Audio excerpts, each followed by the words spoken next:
Welcome to the deep dive. Today, we're plunging into the fascinating, sometimes pretty confusing world of digital currencies. It definitely can be. And our focus for this deep dive, it's Monero. You know, the digital coin that claims to be truly invisible. That's the word they use, yeah. So our mission today is really to unpack what makes Monero so different, especially compared to the big names like Bitcoin, and what it all means for you, particularly around privacy. And Monero puts its cards on the table right away. That tagline, Bitcoin shows your wallet.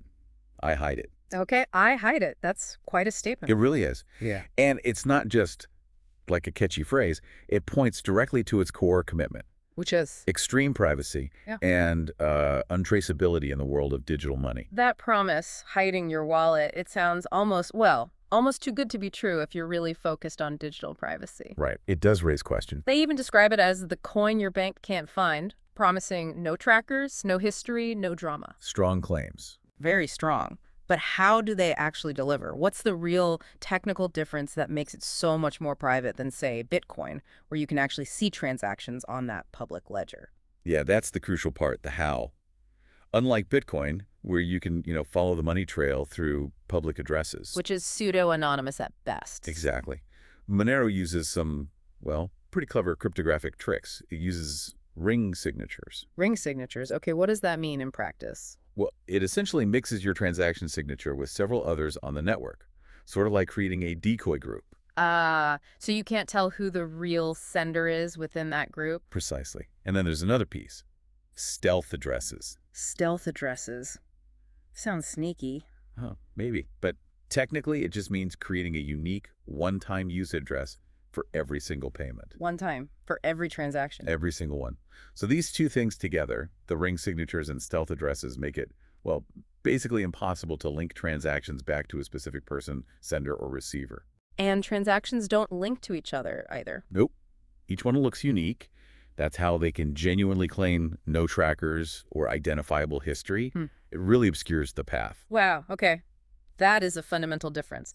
So if Monero really does erase these digital footprints, what does that mean for who uses it and who might push back against it? That's where it gets interesting and maybe a bit controversial. Yeah, those claims like hackers love me, spies hate me, that really hints at a powerful, maybe double-edged appeal. It definitely does. It points to the dual implications, right? So what are they? How does it attract some people and, create challenges for others? Well, when Monero calls itself pure freedom money, it's clearly aiming at people who value absolute financial privacy above all else. Like who? Maybe political dissidents, journalists, or just anyone deeply concerned about surveillance and financial censorship of digital age. Okay, so people seeking genuine privacy. Yeah.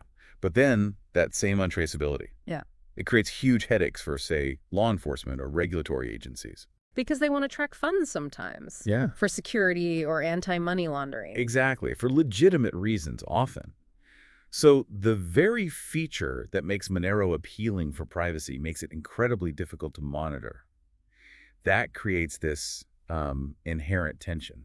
That tension you mentioned between that individual desire for freedom and the need for oversight, it feels like it's right at the core of Monero's whole philosophy. I think it is. Which brings us to that powerful mantra they use. Privacy isn't crime, it's power. Yeah, that's a key line. It feels like more than just marketing copy. It feels like a core belief system. What's that statement really telling us about Monero's values? About, financial sovereignty today? I think that statement, privacy isn't crime, it's power, really sums up their philosophical viewpoint. In what way? It suggests they see financial privacy not just as nice to have, but as a fundamental human right, something that actually empowers individuals. Empowers them against what? Or for what? Against perhaps pervasive tracking and control. In a world where our digital lives are constantly monitored, sometimes monetized, financial privacy becomes a form of autonomy. So it's not about hiding crime, necessarily. According to their philosophy, no. It's positioned as control over your own financial life. It's about enabling that pure freedom money, free from the usual oversight, power for the individual. Right. So as we wrap up this deep dive, it seems pretty clear Monero isn't just another cryptocurrency. It's built from the ground up on this principle of, well, extreme privacy. Absolutely. Whereas they say privacy isn't crime, it's power. It's maybe less about avoiding transparency altogether and more about giving the individual the choice of what they reveal and to whom. Well put.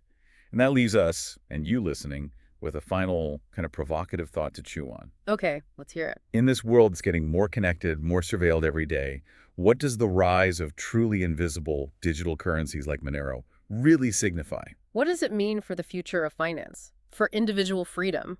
And for our ideas about accountability. When money can move without a trace, what kind of power does that truly represent?